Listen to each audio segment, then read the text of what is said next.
Terima kasih Anda masih bersama kami di Kompas Petang. Saudara, Komisi 2 DPR RI menggelar rapat evaluasi dengan pimpinan Dewan Kehormatan Penyelenggara Pemilu (DKPP). Rapat ini digelar usai disahkannya tata tertib baru untuk mengevaluasi pimpinan lembaga negara hasil uji kelayakan dan kepatutan di DPR. Rapat evaluasi Komisi 2 dan pimpinan DKPP ini berlangsung tertutup. Ketua Komisi 2 DPR bilang alasan dilakukan tertutup untuk menjaga martabat pimpinan DKPP. Evaluasi diarahkan pada pimpinan DKPP yang dihasilkan lewat uji kepatutan dan kelayakan di DPR.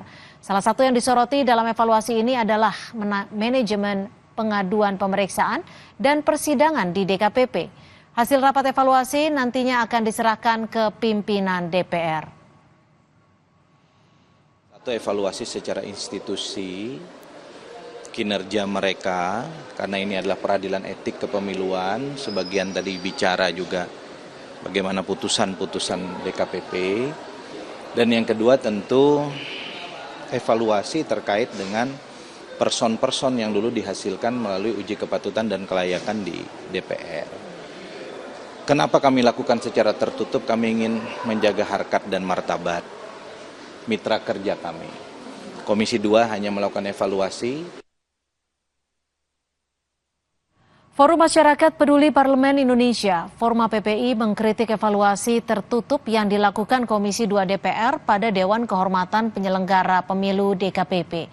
Evaluasi ini dilakukan beberapa hari setelah munculnya aturan tatip DPR yang memberi wewenang DPR mengevaluasi lembaga negara.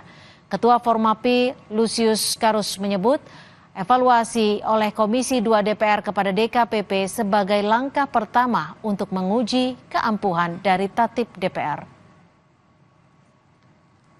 Melihat proses yang dilakukan oleh Komisi 2, rapat evaluasi ini tidak seperti biasanya dilakukan secara terbuka gitu ya, karena sering sekali penyelenggara pemilu mulai dari KPU, Bawaslu dan DKPP ini dihadirkan di Komisi 2 untuk melakukan evaluasi tahapan penyelenggaraan pemilu ya, dan umumnya itu semua dilakukan secara terbuka.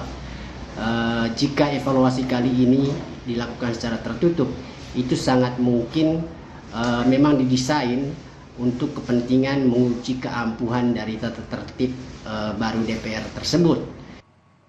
Saudara, informasi lainnya masih akan kami hadirkan selepas jeda. Tetap bersama kami di Kompas Petang.